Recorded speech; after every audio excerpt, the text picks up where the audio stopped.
Welcome back to What's Arty Noobs with General Disturbance. This is an M40 M43, the Tier 8 American SPG, and this one's located on the south spawn of Prokhorovka under the command of Running Hawk. Now, just the other day, I actually managed to find a video about the Battle of Prokhorovka, and I'll put a reference to it in the end credits. It actually is from a website called the Ace Destroyer on YouTube. And he actually covers the history of what happened when Rudolf von Ribbentrop, the son of the German foreign minister, was actually at the Battle of Prokhorovka and what he did. Okay, Running Hawk's actually taken up position and he's now looking for enemy targets. And the first target he's found is a T-49. Lining up a shot, working out where he's going, round out, looks good. Yes! What a hit! That was a pen.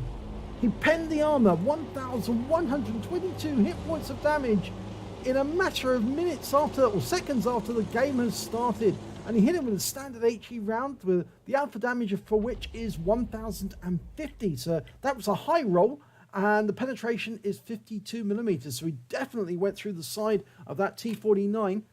And that T-49, well, he was almost wiped out by that one shot. Well, a tree just went down in that area, which tends to indicate there's somebody in there, and that's probably an Arty. He's fired a round in, and he's moving. He doesn't want to be counter-batteried, and he knows for sure the enemy might try to counter-battery him, but he's now deciding which side he's going to go for. There's a Lerva. There's the T-49 he hit. And we've got a number of tanks up at the centre line, a Type 5 Heavy and a Pershing. I think that's the next target he's going to go for. It's almost loaded. Now, it's quite a long reload on the M40, M43. This is an M43 actually, because it's got the 8-inch howitzer. That's equivalent to a 203mm gun. But he's lost sight of the Type 5, so instead he's decided to go to the hill, and he's dialing in his aim now on the tanks that you can see up there. And there's an AMX M449, and we won't see him for very much longer because he's pulling away. On the west side of the map, we can see a Foch 155, and he's taking fire. He's badly wounded. One shot should finish him off. And, oh, he's been killed before the shell arrives. In fact, actually, yes, he was killed by an SU-152. And, in fact, the enemy Arty has just killed one of our tanks as well. He killed the T-44. Okay, so somewhere in that area is an enemy Arty.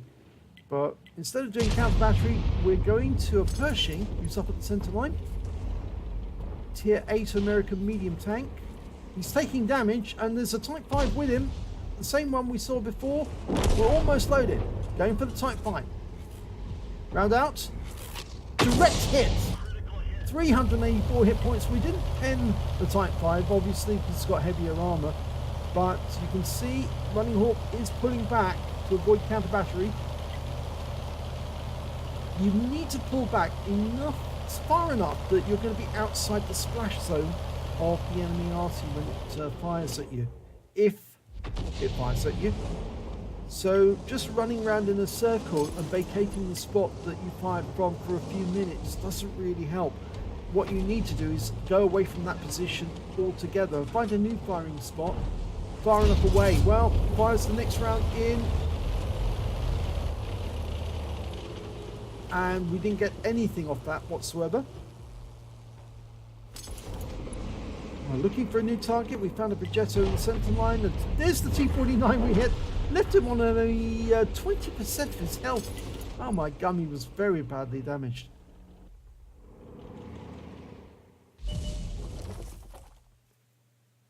Right, it's got an STA2, sorry, running over to the hill. The enemy doesn't appear to have much luck trying to get up the hill. And that's because there are fairly good defenders who are holding them back. And you can see shells raining in. They just lost the Scorpion to a T-54 lightweight.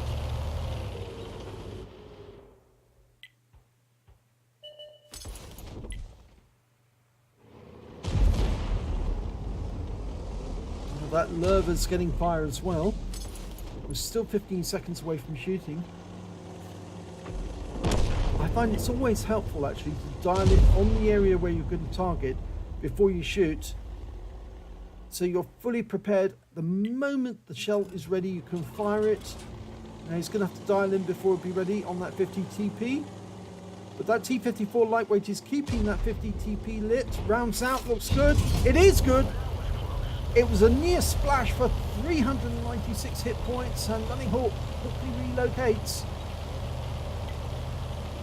He's playing this by the textbook. This is exactly how you should play the M43. You should immediately vacate your position after you've fired, find a new spot to fire from. I know it's something I don't do all that often actually. Sometimes I get so lost up in the battle I forget to move, and of course that can lead to disaster if the enemy is watching where you're firing from. Well, there's the T-49 that we hit earlier in the game, and he's gone. So we're one up on the enemy, and we've got two tanks together here, a T-50 TP and a Star 2. Can we get both of them at the same time? Lining up, rounds out, 50 TP. Oh yes, he got him! 69 hit points, but he got the kill, and he's moving to a new firing position. Now the skin for this M43 was kindly provided by Rusty. Sir Rusty produces a lot of skins with his daughter, and some of them are absolutely beautiful. They're works of art. They've got a page on Facebook. I go visit them if you've got a need for a specific skin for your vehicle, your favorite vehicle, and you want it to look special when you're playing Frontline or something else, then do go and get that skin from them. Now he's fired at that spot because I did see a tracer coming from there, and it looks like the enemy Arty is potentially also moving about after he shoots. Now he's dialed in fully on that spot. If that shell was near the enemy Arty, it probably would have splashed him. He might change position after that last shot. We're almost loaded, which means he's probably almost loaded as well, because we saw his tracer just before we shot. There he is. He's actually over in the bush, over to the left. Oh no, he's actually deciding to go for a different target altogether. I saw the tracer coming out of a bush slightly to the left and further back. So we know where one of the RTs is. He is in that area.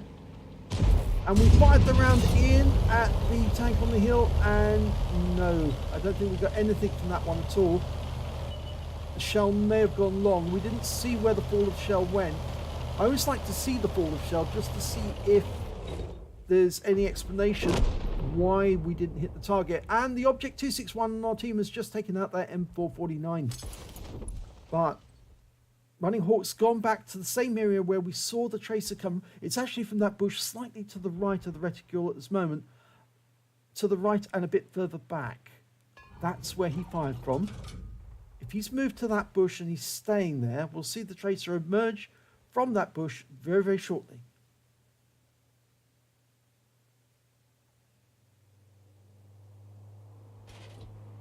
It also helps sometimes to look in overhead mode. Overhead mode, you're more likely to spot the exact spot that the tracer originates from. Well, there's a round coming in from the Object 261. The bush is slightly further back and to the right. No, he's decided to give up the counter battery for the moment, going after the Type 5 Heavy. It's low on hit points. One shot should be enough to put him out of the game. Rounds out. Oh no, it didn't hit. Now we're one tank down on the enemy at the moment. We had a run of bad luck up on the hill. There's the Type 5 again. Being spotted, I think, by our Type 5.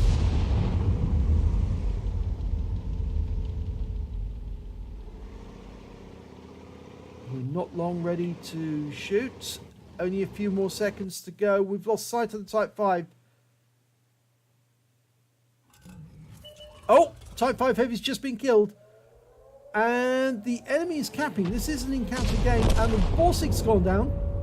There's a Conway. You can see him. Work out where he's going. Plant the shell there. And did he get a hit? Oh my god, he killed him. He killed the Conway. So the shell took a long time to arrive. But it did hit the target. And the convoy is gone. So that's the second kill for Running Hawk. And there is somebody in the cap area. Now we're one up on the enemy now. They've got 2 mediums and 2 arties. I suspect that the tank that's actually in the cap is one of the mediums. Probably the Star 2. Could be the E50. More likely to be the Star 2 because the Star 2 was over on the east side of the map. We know that because he was up at the hill. There's no sign. We're looking for any destruction or anything that's being moved about by any vehicle moving within the cap. But as it's an encounter battle, it takes twice as long to cap out. The 252U is moving into the cap area. He's going after it. He's ticking affirmative. So he's waiting for the Arty support. And the Star 2 is actually at the bottom, so it must be the E50.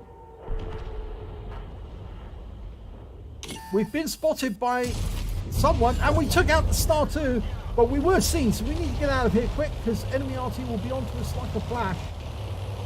It was the E50. He's been found. There's the enemy Arty shots, a T-92, and he's the one who's actually in the bushes near the railway line, because that's the direction the shell came from. There's the E50. Now, we would have dropped off the radar for the T-92. We're now lining up a shot on the E50. The building in front of him is taking some damage. In fact, it's gone. We're loaded. Rounds out. Direct hit. 467 hit points. He's stunned. The 252U is putting rounds into him. And he's gone.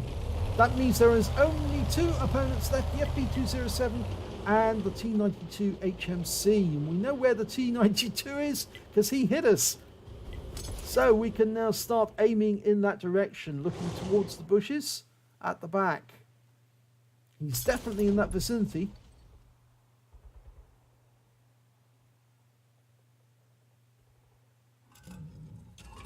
Another trick that we learned actually as Arty players, and I've tried to teach this as well to people. Sometimes it helps to press the V key and turn off all visual aids. Oh, now did you see that? Yes, the tracer from the FB207, and he's just been wiped out. Just as we switched off the visuals, a tracer was spotted flying from the bushes on the other side of the railway lines. And it's so easy to spot the tracer when there's nothing else to confuse your eyes. Nothing getting in the way. The ISU 152 is close to the T-92 now. He's somewhere in that area. Or has he moved over to the other side? Well, it appears he has. Maybe he was struck. If he's missing some hit points when we finally do spot him, we'll know that we did hit him. They're closing in on that corner of the map. The Object 261 has moved all the way up the map to try and find him.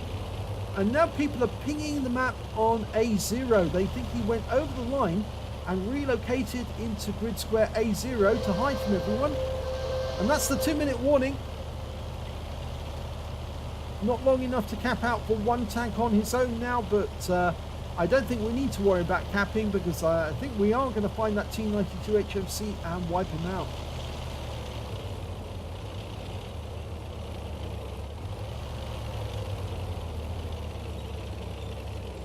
Now you can see Running Hawk's taking up a nice firing position so he can get good shots. Oh, the T-92 was very cheeky. He's actually driven towards the cap and he is missing a huge amount of his hit points. And that's probably down to Running Hawk, and we can check that in the end of battle results. And the T-92 is wiped out by the ISU 152. So that's a victory. Let's have a look at the end of battle stats. It's an ace tanker for Running Hawk in the M40, M43. Congratulations. He got a Bruiser medal for getting at least 5 critical hits, crew capacitations, or module damage, and that was 15 of them he managed to get in that game. A Gore's medal for doing more damage than 10 times the hit points of his own vehicle, and a Confederate for hitting more of the enemy than anyone else on his team.